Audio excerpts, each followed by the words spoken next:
Hey everyone, today we're going to take a look at what happens to Apple.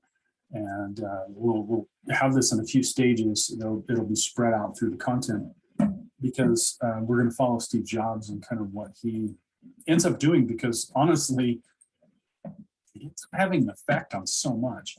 And again, you're going to find that. I'm just bringing out a couple of people, and you'll see, oh, wow, these people really affected things, just like Chuck Peddle. 68,000 for Motorola that ends up going into Macintosh and so many other machines, even the Amiga and the Atari here.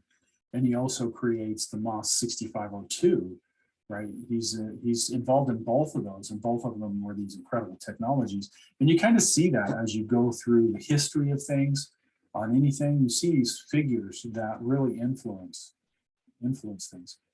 All right, so what we're going to take a look at is what happens to Apple. So we're looking up here at the timeline, and of course, I already told you, the big thing for them is to create, to have the sale of VisiCalc on their system and have that boost them into the stratosphere. And the thing is I don't think as 20-year-olds, they were very good at actually realizing what was happening. So, we're going to pull up the WAS here. So we'll Steve, we'll put Woz. His name was Wozniak, so everybody called him Woz. So right there, Wozniak, Woz, and Jobs, Steve Jobs. So that's them. This is always one of the funniest pictures that's out there. What the heck is going on? Every time I'd see one of these, it's like, what the heck? Why? Why does he? I don't understand. What was he trying to say? Actually, he had this part-time job, and he had to stand outside as Alice in Wonderland at some pizza place, or I can't remember, something like that. So he had to be in costume.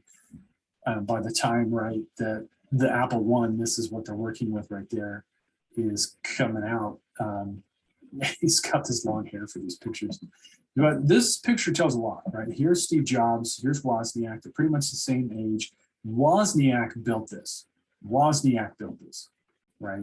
Steve Jobs probably had some input on, hey, we should do this or we should do that. But basically, Wozniak built it. But who's got his hand on the keyboard? Right? Steve Jobs. Taking ownership, at least a little bit. Right? Like, I'm part of this big thing. We always have that kind of ego that had to be controlled. And he learns a big lesson as we get to when we start talking about the late 80s and 90s. This is a lot more of what they looked like, right? And that is, would have been an Apple One board. That's what that looks like. And of course, they created an Apple II, and this would have been the Apple IIc that they're showing off. And they get rocketed into the stratosphere for this technology. And what I want to have people understand to begin with is that this guy, Wozniak, he was this electronic genius that made this machine so awesome to be able to do what it did. Jobs was the one that, and you can kind of tell, he's the marketer. Notice I got this. This is my, there's the first Apple. And so part of the story is the foundation of it, of basically Wozniak showing him this home computer that he built. And this is what it is. That's what it looks like. And Jobs looking at this and going, holy crap, you got a screen, you got a keyboard. What can I do on this sucker, right? And again, he's an engineer type at least, and he's been doing stuff with computers. So he understands, wow, this is kind of a big deal. Woz, it's kind of a huge deal. And he basically convinces Wozniak to go into his work, which is HP, and tell HP that they want control of this machine. And Wozniak is like, no, I'm an intern engineer for HP, and they're going to take this machine away from me. They'll just take my baby away, and then I won't be able to do what I want to. Now, this makes total sense because engineers, when they're in that situation, anything they make on their free time is owned by the company. And so he doesn't want, he's afraid that HP is going to see this and go, sweet, thanks, guys, and just start selling it, put somebody else over the project. Interestingly, Steve Jobs has the intuitive ability to kind of say, they're not going to get it. we're going to take this thing in there and they're not going to get it. They won't even know what's in front of them. And that's exactly what happens. They're told by the HP, the guy that, you know, he has to report to, that you guys don't understand. Nobody wants a personal computer. And who would want this? Who would want this little personal computer? Computers are for NASA. Computers are for doing taxes, not your taxes, but the country's taxes. Take your little toy and do whatever you're going to do. They sign over rights, right? And that's where Apple Computer comes from. Now, one thing that people don't know is that they know they don't have the money to turn this into something more than a board that they're selling through the mail, that they're making themselves in a garage. I mean, if they advertise this sucker, they're going to have requests of 10,000 of these, and they know they can't fill that. And so they're going around trying to find somebody where they can work with them and get them to do it. So, hey, who do they go to? Commodore. They go to Commodore because, hey, Commodore, you got this pet computer you're bringing out. You got this board just like we have, and we got a design, right? We got this idea for this computer, and it's going to be awesome. And as you can imagine, Jobs doesn't talk about it. At least I've never heard him talk about it. But Jack Tramiel talks about it and said, yeah, I didn't like it. Geez, imagine that. You have this engineer type of really, I know everything and know how it needs to be done. And Jack Tramiel going, sit down in your place and I'll tell you what to do. And if you don't like it, there's the door. Right? That's not going to ever match. So Commodore could have had Steve Jobs and Steve Wozniak, and honestly, Jobs would have left and maybe never become anything. I don't know. Wozniak, he was a genius engineer, would have been just fine. So they go off, they eventually get a guy, I can't remember his name, but you can look him up, and he becomes their investor. They talk to him, and he's like, you know, I don't know a lot about this, but I think the kids are right, right? That's what he does. And I remember him in an interview, maybe it's on one of the history ones, where he basically says, they ask him, yeah, I asked for money. So basically a return on investment, right? So I'm gonna give you, say, $400,000, can't remember what it was, and so you'll give me back $520,000, that kind of thing. He's like, yeah, I should have taken the stock, right? But he gives them the money, and there goes Apple, right? And then the reason why they picked the name Apple, because it would appear before other computers. And that's why. In the phone book, it would be at the top. That was the philosophy. So what ends up happening at Apple is, let me show you.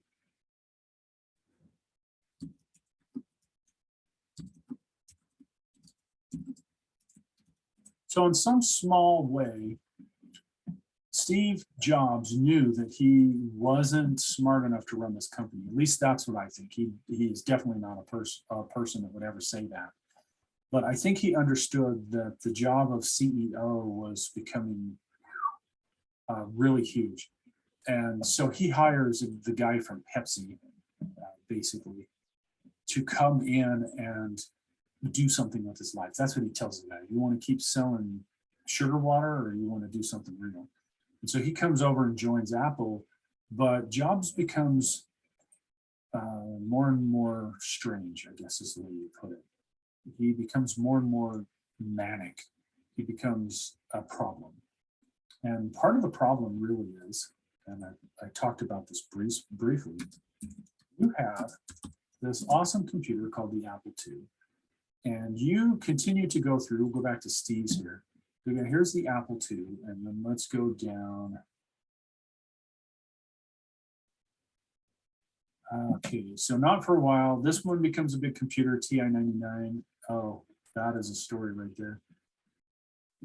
Gonna throw this in for Jack. Maybe I'll edit this over to the other one, or maybe it's just in this one, and I'll actually ask you a question about it.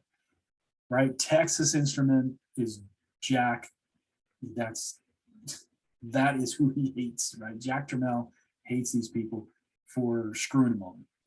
So what he does is, the TI-99 is coming out in 1979, right? 1979, and so where we want to look at the Commodore 64 again here. So you got the PET 77. I'm having a hard time navigating this for some reason. The CompuColor. I don't know what was on that. I've never looked at that. The Ataris. There's the VIC-20. Yeah, that's right. So in 82, you got the Commodore 64. So look at the price on this sucker. But you know what? Holy crap, this thing was something else. This thing was a 3 megahertz, 32-bit computer. I mean, honestly, if I had known that at the time, I actually really admired these. I was like, hey, that kind of looks kind of cool. But they were really something.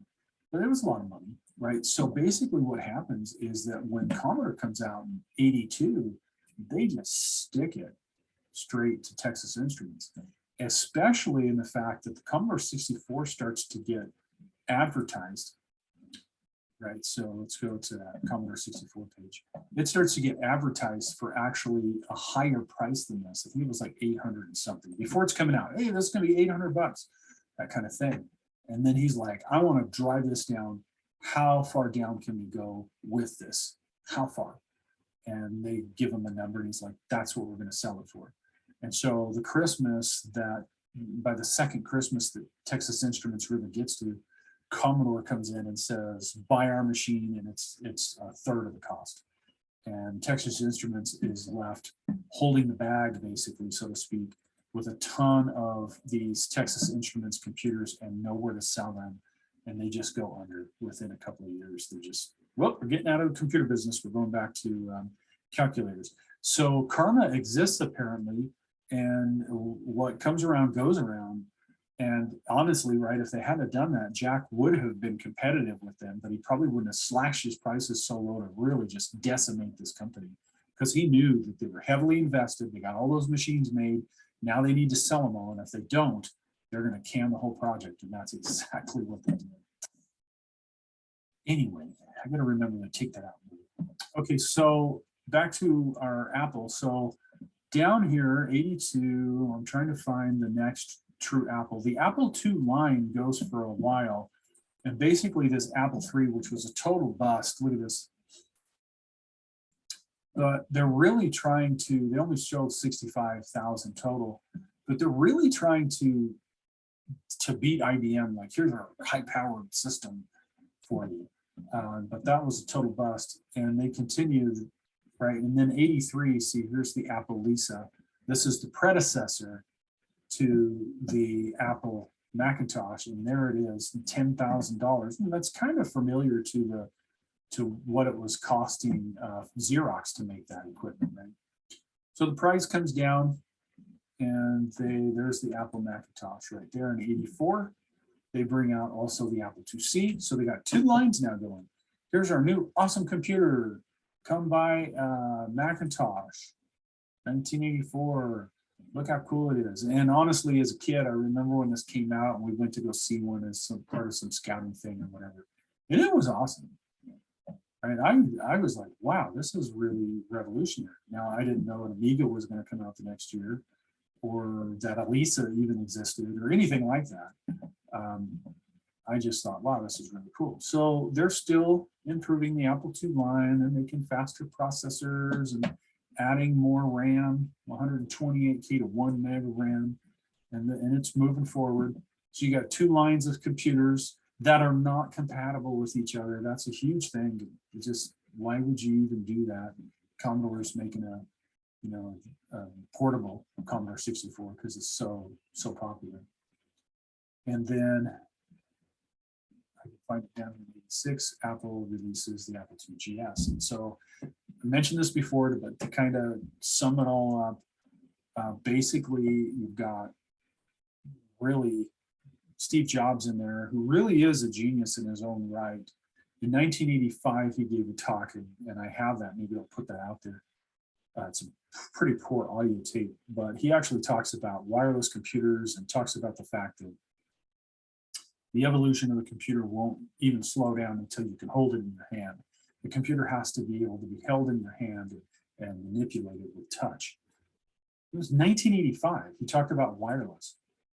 All these computers will be connected with radio waves, right? He talked about the stuff that, oh, sure, you could read articles on it, it was out there, but he understood that's going to happen. This is going to happen. That's going to happen. And that's really where his genius really lied.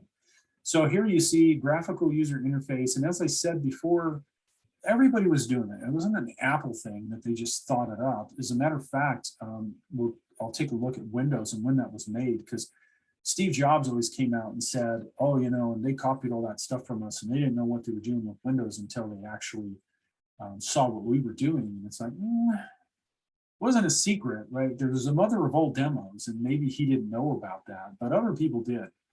And they were able to see, hey, the graphics is going to be the way that it's going to go. We need to make sure that we're there. And again, this was their biggest mistake. This was an Apple II, and it was also a graphical system. And it was also faster. So this Western Digital in here that they had clocked between 1 and 2 megahertz, so, you know, gigahertz. Then you've got the Mac up here, and it's at 8. And you go, oh, that's not the same. This is so much faster. Yeah, but what it was trying to get done on this thing, it was not faster. Everything that it was trying to do was so over the top, which at the time, you know, was awesome. It just took so much to get done. You were using every bit of this really expensive CPU. And so from a user standpoint, right? From a user standpoint, you're talking about setting somebody down in front of that black and white screen that's smaller than this color screen, and this is more responsive. This is actually accessing things quicker. It's pulling up files faster, and yet you're trying to push this really expensive Mac. Why would you do that? Okay, so that's a problem. You've got a leader in a company that basically is like, this is really good and this intimidates me because I didn't make this, I made the other one. So we're going to limit this one. That's our home user one. And this Mac that's less capable, that's the one we're going to push. Right? If he wasn't there, then the decisions probably would have been different. So he gets ousted. That's what happens to Steve Jobs. The visionary gets ousted. And he goes off and makes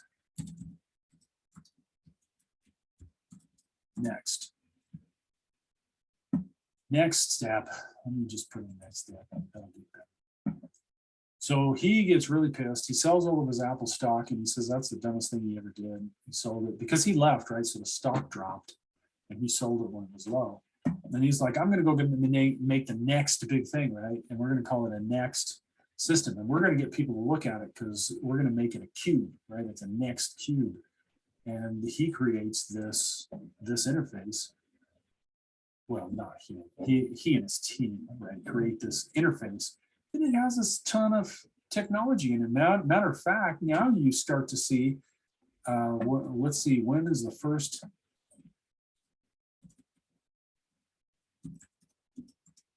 And the only reason I actually have you look at the timelines is just so that you can see, all right, so you release a Mac in 1984, and then 4 years later, right, you've got a next computer, and that's selling for $6,500.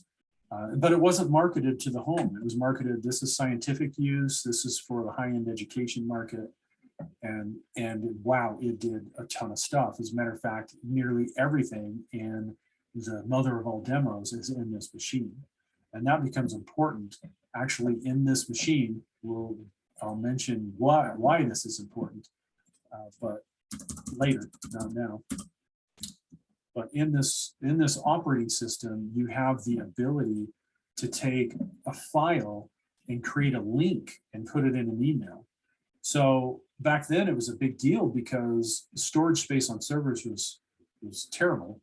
You didn't have a lot of it. And so if somebody said, here's this picture I was talking about, and they email it as an attachment, pretty soon your email system is being overloaded with these pictures. Well, we only needed one. Couldn't we just reference that one picture and where it's stored? So yeah, we could have a link to that one. Hyperlinks, right? So going back to the mother of all demos, hyperlinks are in a part of this system. And that's kind of the stuff that they're showing off. I didn't know at the time because, you know, I was using,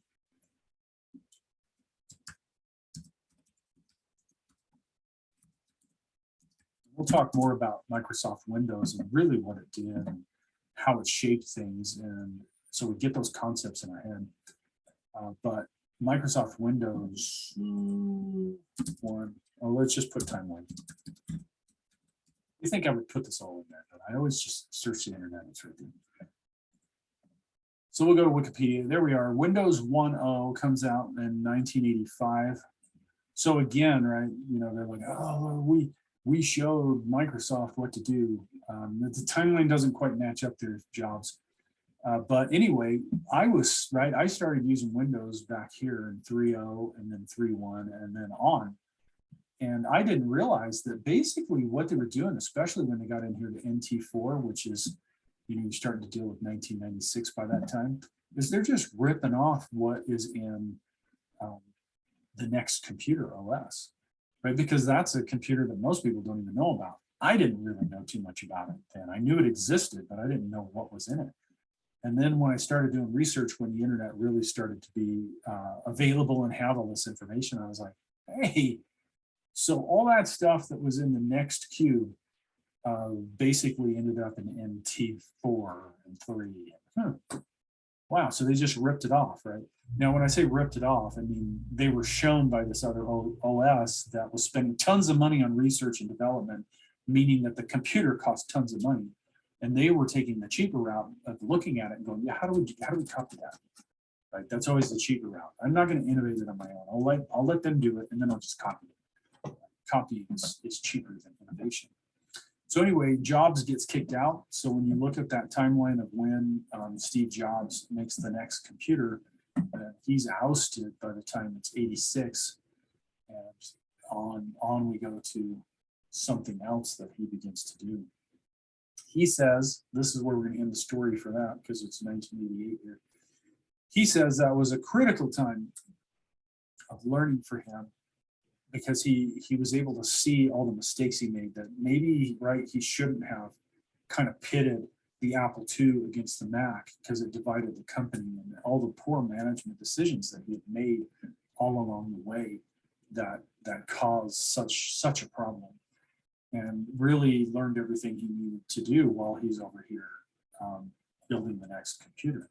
Now, the interesting thing, just to also mention this, you guys know this. Well, you don't know this. You know this company, Pixar Animation Studios. So Pixar here, go back in time, Pixar began in 1979 as part of Lucasfilm, which is true. So Lucas was looking at what was going on with computers and like, I'll just create this little division over here and they'll just do it. Right. And then he decides, you know what, I really don't need it. And so in 86, basically Steve Jobs comes in and he basically takes over. He becomes the majority stakeholder in Pixar. And most people don't know that. So he goes in there and he's looking and it's like, oh crap, this is cool. Again, this is the next big thing. We're going to run this and get it to go. So he ends up really putting some things on the line, not joking. He really puts a lot of money on the line. And if you see interviews of the people that were there creating Toy Story, the first breakthrough thing, they will tell you that they hated Steve Jobs, that he was difficult to work with, that he was always coming in and changing things, so that gives you an idea of what he was like in 86. But without his money, right, it never would have happened. And so then Disney purchased Pixar in 2006 for $7.4 billion by converting each share of Pixar stock to 2.3 shares of Disney stock. To let you know, basically that ended up with Steve Jobs becoming a massive owner of Disney stock. And I think his wife is still one of the largest owners of Disney stock to this day. But yeah, he saw what Pixar was going to do, and he just kept making sure they had the resources and the money they needed until finally Toy Story came out, and boom, went through the roof. And then it was later, after Pixar made so many great movies, that he ends up selling that over to Disney, because Disney was just dying at that point. So another thing about Steve Jobs that's kind of interesting, and an example of, again, somebody who really has that visionary attitude and personality and can really see what's going on. And we'll talk a little more about him in the 90s and 2000s as we get there, and Bill Gates as well, and all the others. Thanks for watching.